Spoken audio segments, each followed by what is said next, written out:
through payroll, so they don't actually have to submit anything to us. It's just deducted from their If they benefit. have sufficient, we do have a couple that do have sufficient funds, so they actually write such a. Just your final page, again, is looking at our asset allocation mix and goal by percent of assets, where we stand.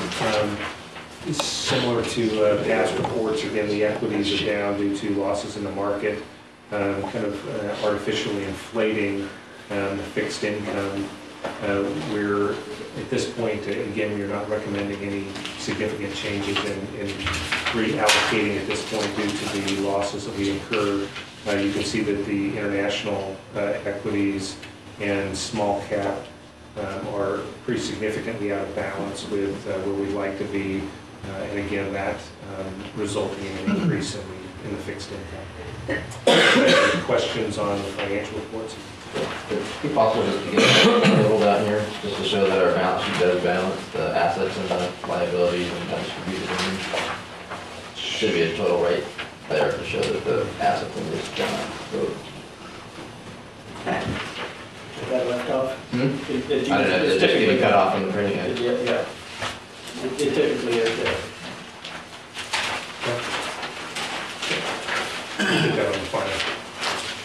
No action on 4B. 4C, discussion possible action regarding board of supervisors creation of ad hoc. You should all have that in your package. The board of supervisors created an ad hoc committee to discuss issues of what's called the county retirement system and partnership responsibilities for 2009. I'm not going to read through all of this. The only concern that I did have was that item number 4 on the board's agenda. I understand that. I think the spirit, the thought being is that anything that we do on the retirement board side, potential impact on rates, and how we, the underlying assumptions that are chosen and so forth for the actuarial study, how the study is actually conducted. And I know we'll have this conversation after closed session with Buck Consultants, is that they might have a conversation about that. The only concern that I had was that per Prop 162 and the statutes that flowed from that is that there's specific language of the exclusivity of the Board of Retirement for not only management of the pension, but of ordering up all of the and determining what type of actuarial study would occur. So it's my recommendation that we go ahead and proceed with establishing an ad hoc, that we communicate to the county that either that item needs to come off the table or we need to describe it in such a way that there is neither in fact or appearance any politicalization, if that's a word, of the actuarial process. Or any attempt that would circumvent what is the intent. And Correct. when you've attached Proposition 162. So I think that makes sense. And I think that's good clarification on the specific task of the ad hoc committee.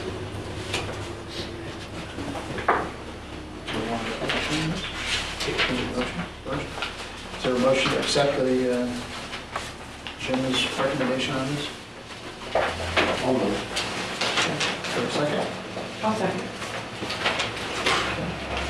So we need a roll call. Roll call. Roll call. Mr. Gideon? Yes. Ms. Gray? Yes. Mr. Lear? Yes. Mr. Wright? Yes. Ms. Shatner? Yes. Ms. Smith? Yes. Mr. Healy?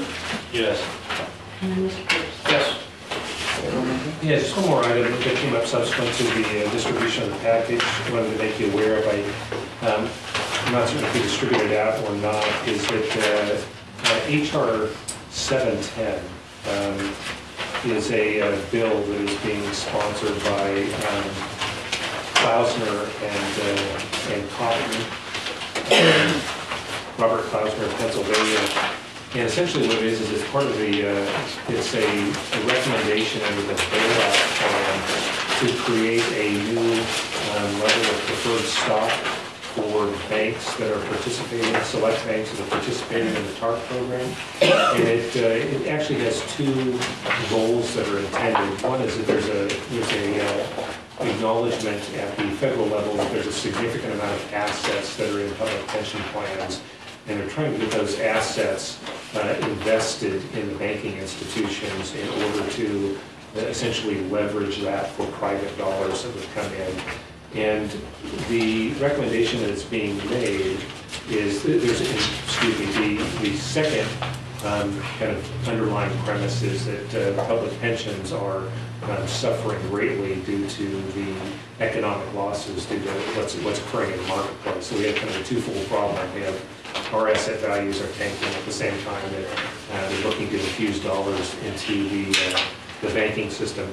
So there's legislation that's been proposed that would create a preferred stock to invest in, where the U.S. Treasury would guarantee an 8.5% return on the purchase of that preferred stock, thereby having public pension dollars flow into the TARP-covered banks, as well as essentially having a higher level of earnings in public pension systems. At this point, it is not completely fleshed out, and the recommendation from SACRS is that each of us essentially send what we have and kind of alert our financial consultants to this, and collectively see what the financial consultants think about this as a potential investment opportunity, what questions we need to ask and so forth. And then to also look at whether or not there's any value in looking at this collectively.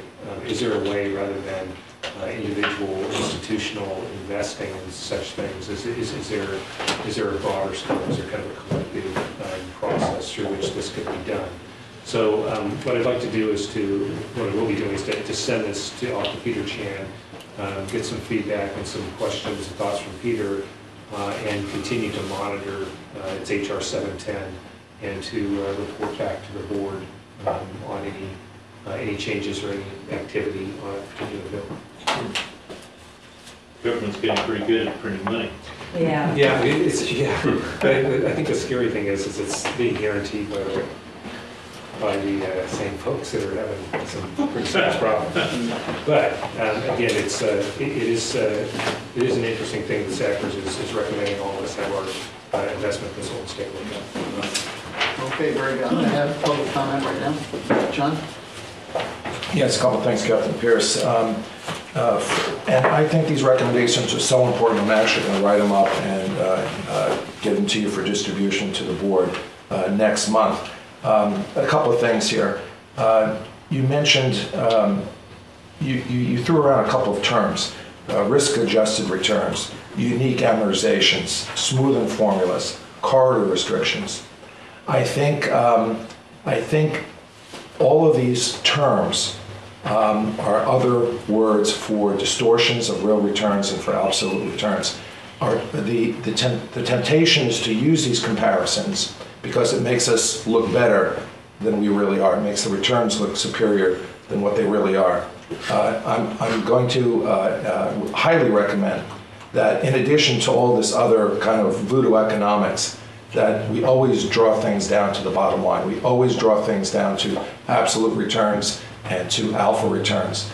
Tim Knudsen mentioned linking returns to liabilities. I think that's the way to go. This business is all about mapping real returns against real liabilities. And when the day is done, that's all we do. So after we finish all the intellectual exercises of smoothing and unique amortizations and exceptions and restrictions and this, that, and the other thing, we have to talk about mapping real returns to real liabilities. The recommendation is that we take a look, along with the Board of Supervisors, what some of our restrictions are, if any, on alternative investment strategies.